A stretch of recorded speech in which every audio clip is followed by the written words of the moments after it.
అదే నమస్కారం. Devotion channel ఇస్తున్నా. నిజంగా రష్మిక అండ్ విజయ్ దేవరకొండ కలకాలం నిలిచిపోతారండి. ఒక సాధారణ కుటుంబాలు ఇద్దరు కూడా దేవుడి దేవాలే ఈరోజు ఒక 80 కోట్లు 90 కోట్లు దాదాపు సంపాదించుకున్నారు. బట్ కోట్ల మంది అభిమానం ఎంతగా అంటే నేను పెళ్లి ఫోటోలు షేర్ చేసిన ఇన్స్టాగ్రామ్లో ఇండియాలో ఎవరికి రానన్ని లైక్స్ వచ్చాయి రష్మిక ఫోటోలకి.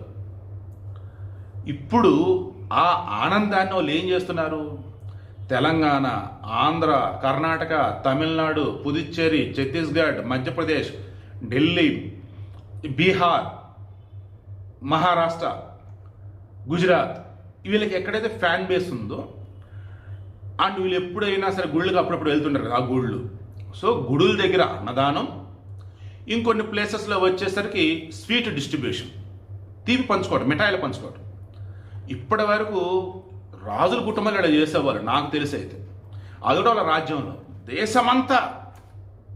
మళ్ళీ రేపు 4వ తారీఖున మార్చి 4న తాజకృష్ణలో రిసెప్షన్ ఉంది. వీఐపీలకి వీళ్ళు బాగా కావాల్సిన వాళ్ళకి. ఇప్పుడే నేను చెప్తుంది ఏంటి తెలుసా?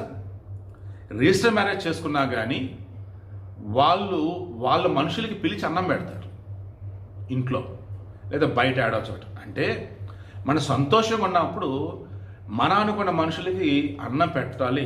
అది ఎంతో తృప్తినిచ్చింది. వీళ్ళకి తమ సొంత మనుషులు ఎవరురా ఏంటంటే ఈ దేశం నుండి కోట్లాది మంది అభిమానులు. అందుకే వారికి కొన్ని చోట్ల అన్నదానం గుడుల దగ్గర, ఇంకొన్ని చోట్ల వచ్చేసి స్వీట్స్ ఇస్తున్నారు. ఆ స్వీట్స్ ఎక్కడ ఏంటో చెప్పలేదు, ప్లేసెస్ కూడా కనపడలా. అన్నదానం మాత్రం పర్టికులర్ గుడిలోని అక్కడ చేస్తున్నారు. బట్ మరలా చెప్తున్నారు, చరిత్రలు నిలిచిపోతుందండి వీళ్ళ పెళ్ళి. లైఫ్లో వాళ్ళు గొప్పగా మనస్ఫూర్తిగా కోరుకుంటున్నారు.